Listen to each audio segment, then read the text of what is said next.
الرحمن الرحيم. الحمد لله رب العالمين، والصلاة والسلام على أشرف الأنبياء والمرسلين نبينا محمد وعلى آله وصحبه أجمعين ومن تبعهم بإحسان إلى يوم الدين، أما بعد.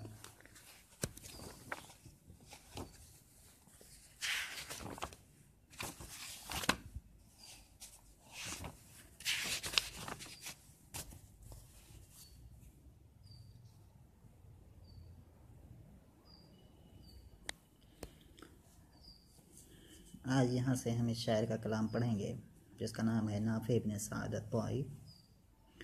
یہ کچھ اشعار مذکور ہیں اور اس کے بعد پھر اگلے شاعر کے کچھ اشعار پڑھیں گے. شاعر کہہ رہا ہے: الم تعلمی انی اذا النفس اشرفت على طمع لم انس ان اتکرم ولست بلوام على الامر بعدما يفوت ولكن عل ان اتقدم إني لأستغنى فما أبطر الغنى وأعرز ميسوري على مبتغي قرضي وأعسر أحيانا فتشتد أسرتي وأدرك ميسور الغنى ومعي عرضي وما نالها حتى تجلت وأسفرت أخو ثقة مني بقرض ولا فرض وأبذل معروفي وتصفو خليقتي إذا كدرت أخلاق كل فتى محزي ولكنه صيب الإله ورحلتي وشدي حيازيم المتية بالغرض وأستنقذ المولى من الأمر بعدما يزل كما زل البعير عن الدحز. شاعر اس میں کہہ رہا ہے: الم تعلمی، کیا تم نے نہیں جانا، کسی عورت کو یا جس کا مخاطب ہے. الم تعلمی انی اذا النفس اشرفت، نفس بنے نفس واضح ہے، جان، روح، نفس. اشرفت کا معنی ہوتا ہے اشرف علی. جب یہ نفس کے ساتھ اس کا استعمال ہوتا ہے، کہیں گے اشرفت النفس، تو اس کا معنی ہوتا ہے کسی چیز کی خواہش کرنا. کسی چیز کی خواہش کرنا یہ ہو گیا اشرفت النفس، اس کا معنی ہوتا ہے. اشرف اعلیٰ اس کا معنی جھانکنے کے بھی ہوتا ہے.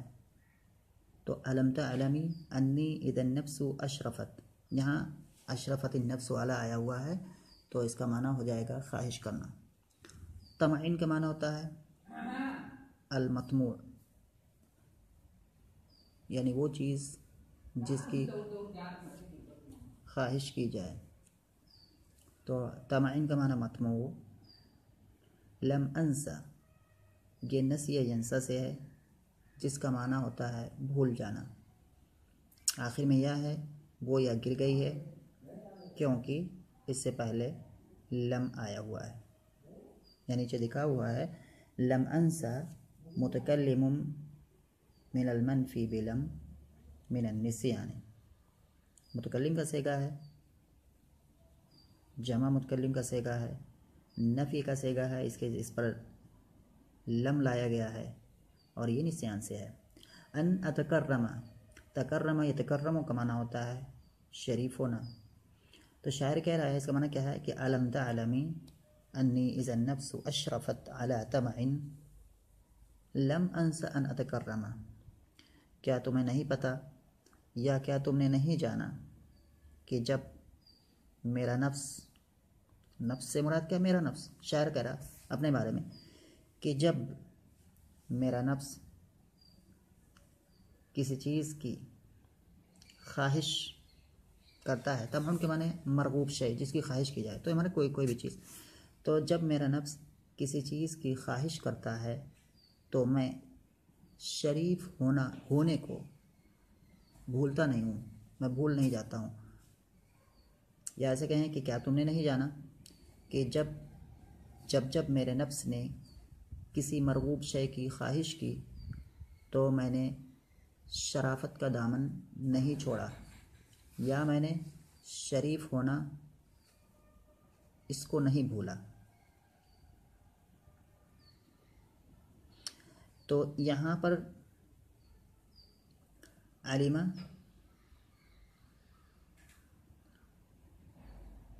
اس کا مضارع ہے تعلم، علم یعلم. اس کے بعد ہے لم انس ان اتکرم.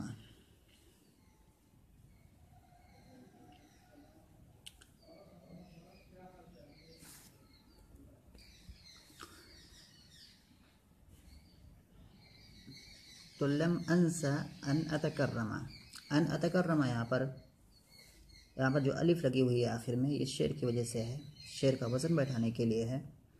ویسے ان اتکرم، اتکرم، اتکرم، نتکرم، تکرم باب تفعل سے ہے. یہ فعل مضارع ہے، یہاں پر فعل مضارع واحد متکلم کا صیغہ ہے، اور یہ فعل واحد متکلم کا صیغہ، اس کے اندر جو فاعل ہے وہ انا کی ضمیر ہے، تو یہ فعل با فاعل ہے، اور الف یہ میں نے بتایا ہے کہ شعر کا وزن بیٹھانے کے لیے اس کو لایا گیا ہے. تو یہاں پر اس طرح سے یہ جملہ ہو گیا، اور اس پر ان داخل ہے اس فعل مضارع پر، تو اس کو یہ مصدر کی تعویل میں کر دے گا. اور اب یہ ان اتکرم یہ پورا کا پورا مصدر بن جائے گا، جس کو ہم کہیں گے مصدر معول، یعنی کہ مصدر کی جس کو مصدر کی تعویل میں کیا گیا ہو. یہ مصدر صریح نہیں ہے، ایک مصدر صریح ہوتا ہے جیسے اکرم یکرم اکرامن، تو اکرامن یہ مصدر صریح ہے، اور یہاں پر یہ مصدر معول ہے. اب یہ مصدر معول نصب کے محل میں ہو جائے گا، اور پھر یہ مفعول بھی ہو جائے گا لم انسا فعل کا. تو یہاں پر شعر کرے علم تعلمی انی اذا النفس اشرفت علی طمع لم انسا ان اتکرم. تو یہاں پر انا ہے، انی، اور اس کے ساتھ جو یا کی ضمیر لگی ہوئی ہے وہ انا کا اسم ہے. اور اس کے بعد جو یہ پوری عبارت ہے جو کہ اسلوب شرط اور جزا ہے، اذا النفس اشرفت علی طمع لم انسا ان اتکرم. اذا یہاں پر ادات شرط ہے، اور النفس اشرفت علی طمع یہ جملۃ الشرط ہے. اس کے بعد لم انسا ان اتکرم یہ جملۃ الجزا ہے. تو اس کے بعد ایک چیز اور یہاں پر ہے کہ اذا کے بعد جو النفس آیا ہوا ہے تو اس کا اعراب رفع کا ہے. تو یہ کیوں مرفوع ہے، کس بنا پر اس کو رفع دیا گیا ہے؟ تو یہاں پر بات پیچھے آ بھی چکی ہوگی شاید، کہ اس میں دو طرح کی باتیں کہی جاتی ہیں. کچھ کا کہنا ہے، کچھ علماء نحو کا کہنا ہے کہ یہ فعل محذوف کا فاعل ہے، اور اس فعل محذوف کی تفسیر اس کے بعد جو فعل ہے وہ کر رہا ہے اشرفت. تو یہاں پر گویا کہ دو جملے ہیں، ایک ہے اشرفت النفس، اس لیے عبارت کیسے ہو جائے گی اذا اشرفت النفس اشرفت. تو دو جملے یہاں پر ہیں، اور یہ دوسرا جملہ اسی پہلے جملے کی تفسیر کر رہا ہے. تو پہلا جملہ جملہ مفسرہ ہو جائے گا، اور دوسرا جملہ جملہ مفسرہ ہو جائے گا. بعض کا کہنا ہے، کچھ اور علماء کا کہنا ہے کہ نہیں، ایسا نہیں، ایسا بھی ہو سکتا ہے، اور کہتے ہیں کہ ایک چیز اور بھی ہو سکتی ہے. انہوں نے ایک اور صورت اس میں نکالی، کہہ رہے ہیں کہ ایسا ہے کہ النفس مبتدا ہے اور اشرفت اس کی خبر ہے، اور اب یہ مبتدا اور خبر مل کر کے یہ جملۃ الشرط ہو جائیں گے، اور اس کے بعد لم انسا ان اتکرم یہ جملۃ الجزا ہو جائے گا. بہرحال جو بھی ہو، یہاں پر جو اذا النفس اشرفت علی طمع لم انسا ان اتکرم یہ جو پوری کی پوری عبارت ہے جس کو ابھی میں نے پڑھا، یہ خبر ہے انا کی، انا کا اسم، اس کے ساتھ جو ضمیر لگی ہوئی ہے یا کی وہ اس کا اسم ہے، اور اس کے بعد یہ خبر ہے. انا اپنے اسم اور خبر کے ساتھ مل کر کے یہ بھی مصدر معول ہوگا. مصدر معول یہ بھی ہوگا کیونکہ ہمیں پتہ ہے کہ انا مبتدا اور خبر پر جب داخل ہوتا ہے تو اس کو مصدر کی تعویل میں کر دیتا ہے. اب اس طرح سے یہ مصدر کی تعویل میں یہ بھی ہو جائے گا انا سے لے کر کے اتکرما تک، اور پھر یہ مصدر جو فعل ہے اس سے پہلے تعلمی اسی کا یہ مفعول بھی بن جائے گا، یعنی کہ فی محل نصب ہو جائے گا، نصب کے محل میں ہو کر کے اس کا مفعول بھی ہو جائے گا. اس کے بعد شاعر کہہ رہا ہے یہاں پر آگے وَلَسْتُ بِلَوَّامٍ عَلَى الْأَمْرِ بَعْدَمَا يَفُوتُ وَلَكِنْ عَلَّ أَنْ أَتَقَدَّمَ. وَلَسْتُ بِلَوَّامٍ لیسا ہے یہ اصل میں، لیسا، لیسا یہ افعال ناقصہ میں سے ہے. اس کے ساتھ جب تا کی ضمیر لگ گئی ہے، یہ جو تا کی ضمیر ہے جو متکلم کی ضمیر ہے، جب اس کے ساتھ لگ گئی تو یہ تا کی ضمیر جو متکلم کی ضمیر ہے جب کسی بھی فعل کے ساتھ لگتی ہے تو اس فعل کے آخر کو ساکن کر دیتی ہے، وہ ساکن ہو جاتا ہے. جیسے فعلا سے کیا ہو جائے گا فعلتو، تو تا سے پہلے کیا ہے لام ساکن ہو گیا. اکلتو یہاں بھی لام ساکن ہو گیا. سمعتو یہاں بھی عین ساکن ہو گیا. بہت جتنی بھی اگر ہم کتنی بھی افعال لائیں اس کے آگے اور یہ جو تا کو لگائیں تو وہ آخر ساکن ہو جائے گا. ایسے ہی یہاں بھی ہے لیسا، اصل میں تھا لیسا، اب اسی میں ہم اس تا کو ایڈ کریں گے، جوڑیں گے، تو پھر لیسا کا آخر بھی ساکن ہو جائے گا. تو لیسا کا آخر کیا ہے؟ لیسا کے آخر سین ہے، تو تا کے آنے کی وجہ سے سین ساکن ہو جائے گا، اور جیسے ہی سین ساکن ہوا تو اس سے پہلے والی جو یا تھی وہ یا گر گئی۔ کیوں گر گئی؟ کیونکہ جب یہ سین ساکن ہو گیا تو یا لیسا میں آلریڈی پہلے ہی سے ساکن ہے، تو اجتماع ساکنین کی وجہ سے اس یا کو گرا دیا گیا ہے، تو اب بن گیا لستو۔ تو اس کی اصل کیا ہے؟ اس کی اصل ہے لیستو، ایسے بن گئے لیس تو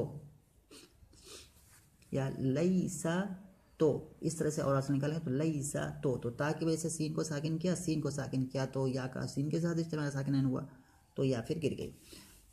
ولستو، تو یہاں پر لیسا فعل ناقص ہے، افعال ناقصہ میں سے ہے، اور تا کی جو ضمیر اس کے ساتھ جڑی ہوئی ہے یہ اسی کا اسم ہے۔ بلوامن، یہاں پر با جو ہے یہ با زائدہ ہے، تاکید کا معنی اس میں نفی کے اندر جو تاکید ہے اسی کو نفی کا جو معنی ہے اس کے اندر تاکید پیدا کرنے کے لیے یہاں پر آیا ہوا ہے، اور لوام خبر ہے باقی۔ تو لوام مبالغہ کا صیغہ ہے، فعال کے وزن پر ہے، صرف اعتبار سے اس کا جو فعل آتا ہے وہ لام یلوم، لام یلوم باب نصر ینصر سے آتا ہے، اس سے فعل آئے گا لائم، اور لائم کا اگر ہم اس کے اندر مبالغہ کا معنی پیدا کریں تو ہمیں کیا کرنا ہوتا ہے کہ ہم اس اسم فاعل کو مبالغہ کے جو بہت سارے اوزان ہیں ان میں سے کسی وزن کی طرف منتقل کر دیتے ہیں۔ تو لائم کو لوام فعال ایک مبالغہ کا بہت مشہور وزن ہے اس کی طرف منتقل کر دیا، تو یہاں معنی ہو گیا لوام، بہت زیادہ ملامت کرنے والا، تو یہ معنی ہو گیا۔ تو ولستو بلوام علی الامر، اور یہاں پر جو ہے بہت زیادہ مبالغہ کرنے والا یا ملامت کرنے والا، اس کا یہ نہیں الٹا سمجھنا چاہیے کہ میں تھوڑا مبالغہ کرنے والی، تھوڑا ملامت کرنے والا نہیں، بلکہ نفی کے بعد اس طرح سے کہیں بھی اگر مبالغہ کا صیغہ آتا ہے تو اس سے زیادہ اور تھوڑا سارے کے سارے معنی اس میں مراد ہوتے ہیں، یعنی کہ علی العموم نفی کی جاتی ہے، جیسے کہ وما ربک بظلام للعبید، وما ربک بظلام للعبید، تمہارا رب کسی پر ظلم کرنے والا نہیں ہے۔ یہاں ظلام جو مبالغہ کا صیغہ ہے جو کہ لوام ہی کے وزن پر ہے ظلام، تو ظلام کا معنی یہ نہیں ہے کہ اللہ تعالیٰ بہت زیادہ ظلم کرنے والا نہیں ہے، یعنی کہ تھوڑا ظلم کرنے والا ہے، نہیں، بالکل نہیں۔ تو اس طرح سے کہیں بھی مبالغہ اگر نفی کے بعد آتا ہے تو اس میں عموم اور خصوص ساری کی ساری چیزوں کی نفی ہوتی ہے۔ وَلَسْتُ بِلَوَّامٍ عَلَى الْأَمْرِ بَعْدَمَا، تو شاعر کہہ رہا ہے کہ میں کسی بھی معاملے پر ملامت کرنے والا نہیں ہوں، کس کو؟ اپنے آپ کو، تو کہہ رہے کہ میں اپنے آپ کو کسی چیز پر ملامت نہیں کرتا ہوں، بعد ما، کس چیز کے بعد؟ تو بعد ما، یہاں بعد ہے اس کے بعد جو ما لگا ہوا ہے، اس ما کی نوعیت یہاں پر ہے کہ یہ ما مصدریہ ہے، بعد ما یفوتو ای بعد فوتہ، تو معنی کیا ہو جائے گا؟ ما یفوتو، تو ما جو ہے یہاں پر مصدریہ ہے، یفوتو فعل ہے، فات یفوتو کا معنی فوت ہو جانا، تو یفوتو فعل ہے اور اس کے اندر یہ فعل ہے، اس کے اندر ضمیر ہے وہ اس کی فاعل ہے، ہوا کی ضمیر جو کہ اس کی فاعل ہے، تو یفوتو کے اندر ہوا کی ضمیر کس کی طرف جا رہی ہے؟ الامر کی طرف جا رہی ہے جو پیچھے آیا ہوا ہے، تو بعدما یفوتو ای بعدما یفوت الامر، تو میں کسی بھی چیز پر اپنے نفس کی یا اپنے آپ کی ملامت نہیں کرتا ہوں بعد اس کے کہ وہ فوت ہو جائے، ولیکن، لیکن اللہ ان اتقدم، ولیکن اللہ ان اتقدم، یہ یہاں پر ہے، ولیکن یہاں ایک فعل محذوف ہے، ہمیں مقدر ماننا پڑے گا، جملے کی سیٹنگ ہے اس کو بیٹھانے کے لیے، تو ہے ولیکن اجتہد، لیکن میں کوشش کرتا ہوں کوئی چیز، جیسے کہ یہ شاعر کہہ رہا ہے کہ اگر کوئی چیز فوت ہو جاتی ہے، کوئی مطلب کسی پوسٹ پر تھا، کسی جاب میں تھا، کوئی اچھی سی جاب تھی، اچھی سی نوکری تھی، کوئی اچھا پوسٹ تھا، یا کوئی اور چیز ہو وہ اس سے چلی جائے، چھوٹ جائے، یا کوئی بھی چیز اگر اس سے اچھی سی چیز چھوٹ جائے تو اس پر کیا کرتا ہے؟ اس شاعر کہہ رہا ہے کہ میں اس پر واویلا کرتا ہوں، چیختا چلاتا ہوں، شور و غوغا کرتا ہوں، تو خیر کہہ رہا ہے کہ ایسا میں بالکل نہیں کرتا ہوں، کچھ بھی نہیں، اس پر شور و شرابہ نہیں کرتا ہوں، لیکن میں پھر ایک نئے سرے سے کیا ہے کوشش شروع کر دیتا ہوں تاکہ میں اسی چیز کو پاؤں یا اس کے برابر یا اس سے بڑھ کر کسی چیز کو حاصل کروں، کوشش کرتا ہوں تاکہ میں آگے بڑھ جاؤں، تو آگے بڑھ جاؤں یعنی کہ اسی جیسی چیز کو دوبارہ پا لوں یا اس سے بڑی چیز کو ہم دوبارہ کیا ہے حاصل کر لوں۔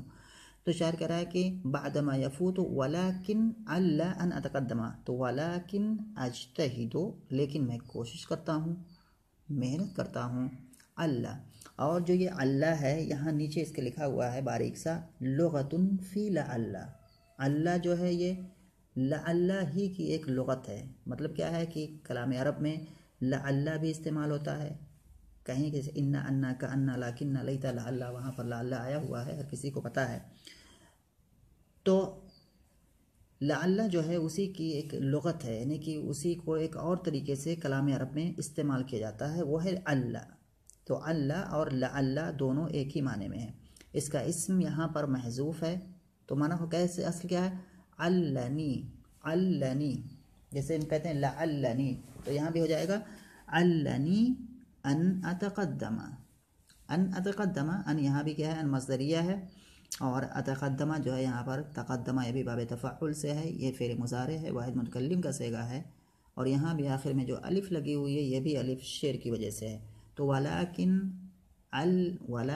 اجتہد علنی ان اتقدم، لیکن میں کوشش کرتا ہوں شاید کہ میں آگے بڑھ جاؤں، آگے نکل جاؤں. یعنی اس سے کہنا ہے کہ اشارہ کیا ہے، نہیں کہ میں اس چیز کو جو چیز سے جا چکی ہے اس چیز کو میں دوبارہ پالوں، اس پوسٹ کو میں دوبارہ حاصل کروں، یا اسی پوسٹ جیسی کوئی اور پوسٹ میں حاصل کر لوں، یا یہ کہ اس سے بڑی کوئی پوسٹ کیا ہے میں حاصل کر لوں. تو یہی شاعر کہہ رہا.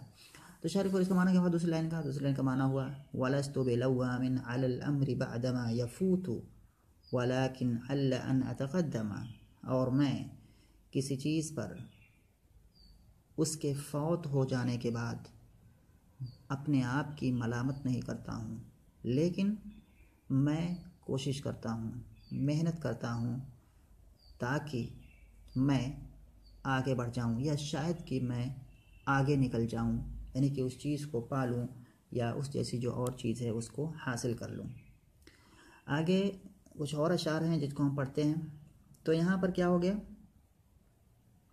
اگر ہم اعراب اس کا دیکھیں گے تو لستو جیسے میں نے بتایا تھا یہ فعل بفعل، یعنی کہ فعل ناقص ہے. لستو فعل ناقص ہے، ساتھ میں اس کا اسم بھی لگا ہوا ہے. بلوامن یا علی الامر، تو لوام یہاں پر خبر ہے اس کی لیسا کی. لفظ مجرور ہے کیونکہ باہر حرف جر اس پر داخل ہے، حرف جر زائد، لیکن محلاً یہ منصوب ہے. محلاً منصوب ہے کیونکہ یہ خبر ہے لیسا کی. علی الامر، اور علی الامر جار مجرور متعلق ہے لوام سے. اس کے بعد ہے بعد ما یفوت. ما یفوت یہ مصدر مؤول ہو جائے گا جو کہ مضاف الیہ ہو جائے گا. بعد کا بعد مضاف، اور ما یفوت مضاف الیہ، مضاف اور مضاف الیہ، پھر یہ متعلق ہو جائے گا لوام سے، اور پھر لوام اپنے ان دونوں متعلق سے مل کر کے خبر ہو جائے گی جب اس کی لستوں کی. اس کے بعد آگے شاعر کہہ رہا ہے انی لاستغنا. انی لاستغنی.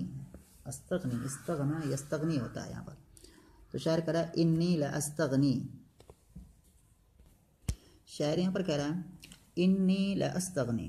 یہاں پر انا ہے، یہاں بھی حرف مشبہ بالفعل ہے، اس کے ساتھ یا کی ضمیر لگی ہوئی ہے جو کہ اس کا اسم ہے.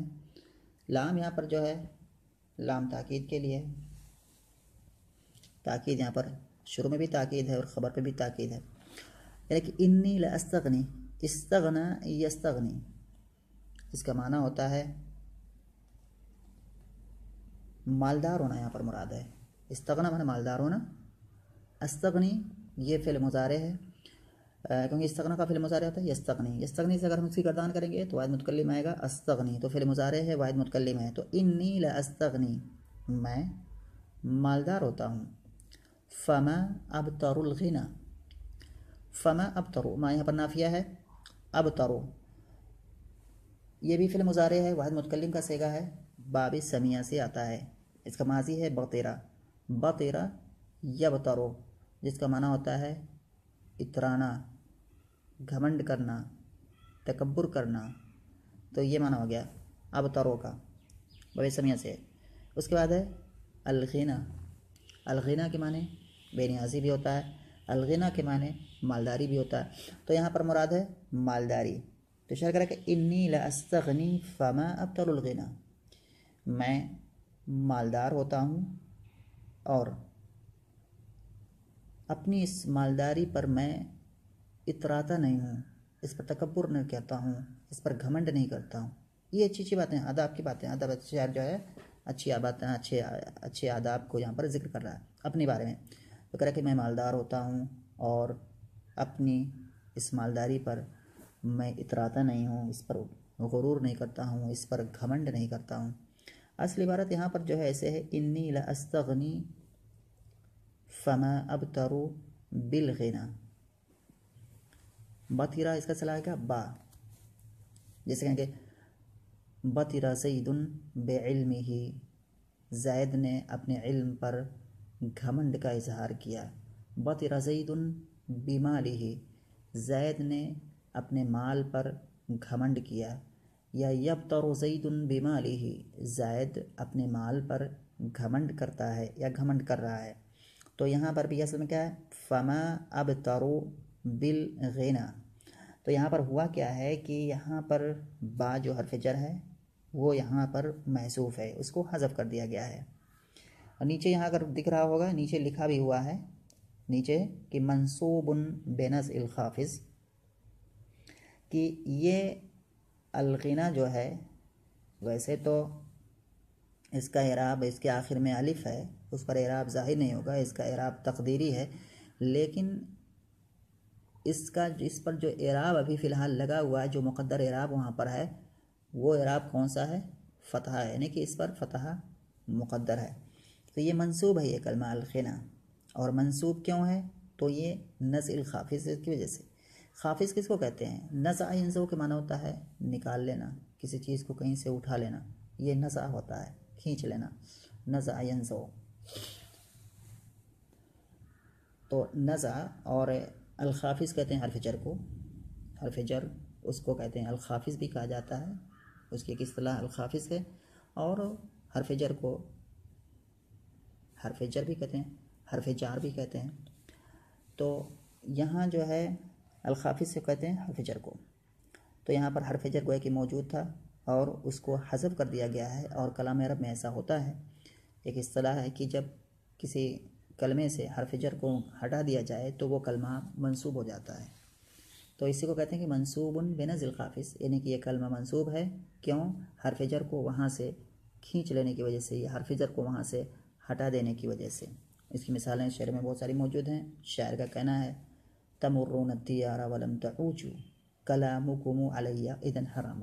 مرہ جو آتا ہے اس کا صلہ، جب کسی آدمی کسی چیز کے پاس سے گزرتا ہے تو کہتے ہیں مر فلان بذالک المکان۔ مسجد سے کوئی گزرا تو کہیں گے مر فلان بالمسجد، فلاں آدمی کا گزر مسجد کے پاس سے ہوا ہے، مسجد سے گزرا۔ ایسے ہی شاعر نے یہاں پر کہا کہ تمرون الدیار، تمرون، اس شعر کو مثال کے طور پر پیش کیا جاتا ہے منصوب علی نزع الخافض کی مثال کے لیے۔ تو شاعر کہہ رہا ہے تمرون الدیار، تم لوگ گھروں سے گزرتے ہو، یعنی کہ میرے گھروں کے پاس سے یا میرے گھروں سے ہو کر کے گزرتے ہو۔ تو یہاں پر شاعر کو کہنا چاہیے تھا تمرون بالدیار، اور اصل میں یہی ہے تمرون بالدیار، لیکن یہاں پر دیار جو ہے تو الدیار سے پہلے جو با ہے یہاں پر اس با کو حذف کر دیا گیا ہے، اور جیسے ہی بالدیار میں با کو حذف کر دیا گیا تو الدیار منصوب ہو گیا، چنانچہ اس کو شاعر کے اس کلام کو ایسے ہی پڑھا جاتا ہے تمرون الدیار ولم تعوجوا کلامکم علی اذا حرام۔ بالکل سیم مثال یہاں بھی یہی ہے، انی لاستغنی فما ابتر الغنی ای فما ابتر بالغنی۔ اس کے بعد شاعر آگے کہہ رہا ہے تمہارا کیا ہوگا کہ میں مالدار ہوتا ہوں اور پھر میں اپنی مالداری پر اتراتا نہیں ہوں، گھمنڈ نہیں کرتا ہوں، غرور نہیں کرتا ہوں۔ اس کے بعد شاعر کہہ رہا ہے کہ وَأَعْرِزُ، اعرض یعرض کا معنی ہوتا ہے پیش کرنا، اعرض یعرض، اعرض یہ مضارع ہے، واحد متکلم کا صیغہ ہے، تو وَأَعْرِزُ اور میں پیش کرتا ہوں، میسوری، میسور اس میں مفعول ہے، لیکن یہاں پر مراد کیا ہے، مال مراد ہے، میسور سے مراد مال ہے، میسور مضاف ہے اور یا کی ضمیر جو ہے وہ مضاف الیہ ہے، تو وَأَعْرِزُ میسوری، ایسے مالداری کے بعد اس کے پاس کیا آتا ہے، مال آتا ہے، مال پر اتراتا نہیں ہے، اور کرتا کیا ہے آگے اس کے ساتھ کہہ رہا کہ وَأَعْرِزُ میسوری، اور میں اپنے اس مال کو پیش کرتا ہوں، کس پر پیش کرتا ہے، علی مبتغی قرضی، علی حرف جر ہے، مبتغی یہ کیا ہے، جمع مذکر سالم ہے، یہاں پر جو ہے اس میں فاعل ہے، یہ اس میں فاعل کی جمع ہے یہ، تو اس کا جو فعل آئے گا فعل ماضی ابتغا، باب افتعال سے ابتغا یبتغی، اور اسی ابتغا سے جو اس میں فاعل آئے گا، وہ آئے گا مبتغن، مبتغن جس کی اصل ہے مبتغیون. تو مبتغین اس میں فاعل ہے جس کا معنی ہوتا ہے چاہنے والا، طلب کرنے والا، اور مبتغین کا جمع آئے گا مبتغون، مبتغون. مبتغون یہ جمع ہے مبتغین کی، اور یہاں پر یہ اصل میں مبتغون ہی ہے، اور یہ مبتغون جمع مذکر سالم ہے. جمع مذکر سالم کا اعراب معلوم ہوگا کہ اس کا اعراب حالت رفع میں واو کے ساتھ آتا ہے، اور حالت نصب میں اور حالت جر میں یا کے ساتھ، یا جس کا ماقبل مکسور ہوتا ہے. تو کیسے؟ جیسے مسلمونہ کی سیم مسلمونہ کے جیسے ہم کہتے ہیں جاء المسلمون، رأیت المسلمین، مررت بالمسلمین. ایسے یہاں بھی مبتغون اصل میں ہے. مبتغون پر اعلیٰ جب داخل کریں گے تو کیسے پڑھا جائے گا؟ مبتغین، اعلیٰ مبتغین. یہاں پر تو کیا بن گیا ہے کہ اعلیٰ کی وجہ سے پھر کی شکل بدل جائے گی، کیونکہ مجرور ہے اور جمع مذکر سالم کا اعراب حالت جر میں یا کے ساتھ ہوتا ہے جس کا ماقبل مکسور ہوتا ہے. تو یہاں پر کیا ہو جائے گا؟ مبتغین ہو جائے گا. اچھا، مبتغین جو تھا یہاں پر، تو اس کے آخر سے نون کو گرا دیا گیا ہے. اور نون کو یہاں پر گرایا کیوں گیا ہے؟ نون کو اس لیے گرایا گیا ہے کیونکہ یہ کلمہ مضاف واقع ہے اس شعر کے اندر، مضاف واقع ہے اور اس کا مابعد جو ہے وہ مضاف الیہ ہے اس کا. تو ہمیں پتہ ہے کہ مضاف کے آخر میں نہ تو نون آتا ہے، نون اعرابی آتا ہے، نہ تنوین آتی ہے، نہ اس مضاف کے شروع میں الف لام آتا ہے. یہ ساری چیزیں ابتدائی چیزیں ہیں یا فنڈامنٹلس ہیں جو کہ ہمیں معلوم ہے. تو مبتغی یہاں پر کیا جائے گا؟ مبتغینہ ہے، مبتغینہ نون یا کو گرایا کیونکہ مبتغی کی اضافت اس کے بعد والے کلمے کی طرف کی جا رہی ہے.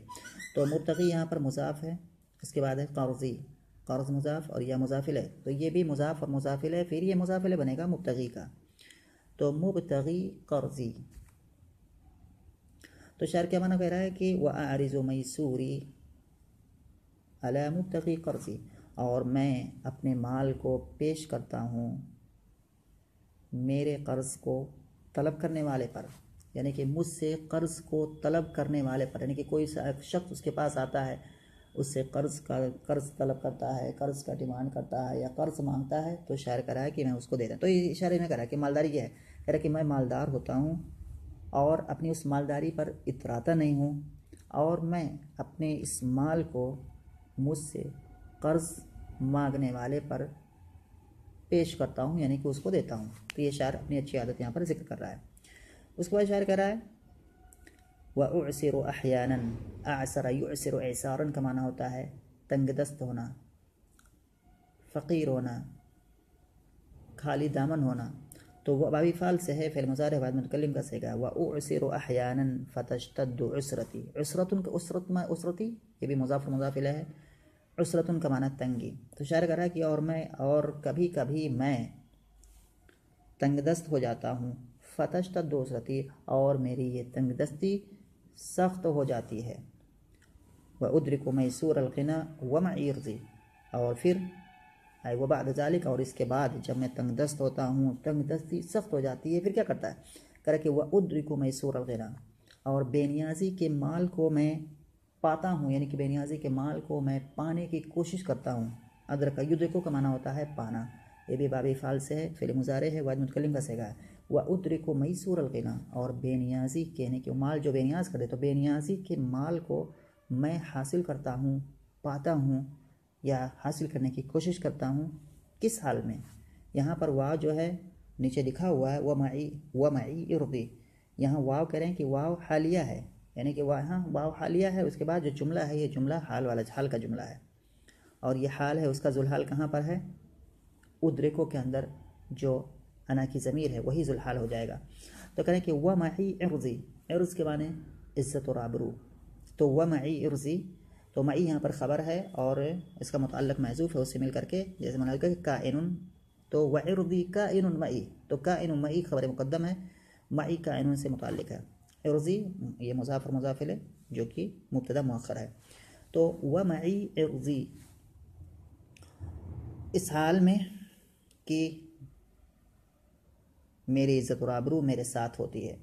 تو شاعر کہہ رہا ہے کہ کیا اگر میں کبھی مال فقیر ہو جاتا ہوں، تنگ دست ہو جاتا ہوں، تو اس کے بعد میں پھر مالداری کو حاصل کرنے کی کوشش کرتا ہوں، لیکن عزت اور آبرو کو، اپنی عزت اور آبرو کا دامن ہمیشہ پکڑے رہتا ہوں، اس کو میں ہاتھ سے نہیں چھوڑتا ہوں۔ تو شاعر کہہ رہا ہے وَأُعْسِرُ أَحْيَانًا، اور کبھی کبھی میں تنگ دست ہو جاتا ہوں، فَتَشْتَدُّ عُسْرَتِي، اور میری تنگ دستی سخت ہو جاتی ہے، وَأُدْرِكُ مَيْسُورَ الْغِنَى، اور پھر میں بے نیازی کے مال کو حاصل کرتا ہوں یا اس کو حاصل کرنے کی کوشش کرتا ہوں، وَمَعِيَ عِرْضِي، اس حال میں کہ میری عزت اور آبرو میرے ساتھ ہوتی ہے۔ تو یہاں تک باتیں ہو گئیں، کافی چیزیں اس میں بتائی گئی ہیں، مفہوم، لغویات، اعراب، صرفی مسائل، وضاحت، شرح، تمام چیزیں آ چکی ہیں۔ اور پھر سے جلدی سے ان کا میں مراجعہ کر دوں ایک بار۔ شاعر کہہ رہا ہے الم تعلمی، کیا تم نے نہیں جانا، یہ کہ جب میرا نفس کسی مرغوب شے کی خواہش کرتا ہے تو میں نہیں بھولتا ہوں شریف ہونے کو۔ وَلَسْتُ بِلَوَّامٍ عَلَى الْأَمْرِ بَعْدَمَا يَفُوتُ، اور میں اپنے آپ کو ملامت نہیں کرتا ہوں کسی چیز پر بعد اس کے کہ وہ چیز فوت ہو جائے، لیکن وَلَكِنْ أَجْتَهِدُ عَلَّنِي أَنْ أَتَقَدَّمَ، لیکن میں کوشش کرتا ہوں تاکہ میں آگے بڑھ جاؤں۔ اس کے بعد پھر شاعر کہہ رہا ہے میں مالدار ہوتا ہوں اور پھر میں اپنی اس مالداری پر اتراتا نہیں ہوں، اور میں اپنے مال کو پیش کرتا ہوں مجھ سے قرض کا مطالبہ کرنے والے پر، اور میں کبھی کبھی تنگ دست ہوتا ہوں اور میری تنگ دستی سخت ہو جاتی ہے، اور میں بے نیازی کے مال کو پاتا ہوں اس حال میں کہ میری عزت اور آبرو میرے ساتھ ہوتی ہے۔ اسی پر اکتفا کرتے ہیں۔ السلام علیکم۔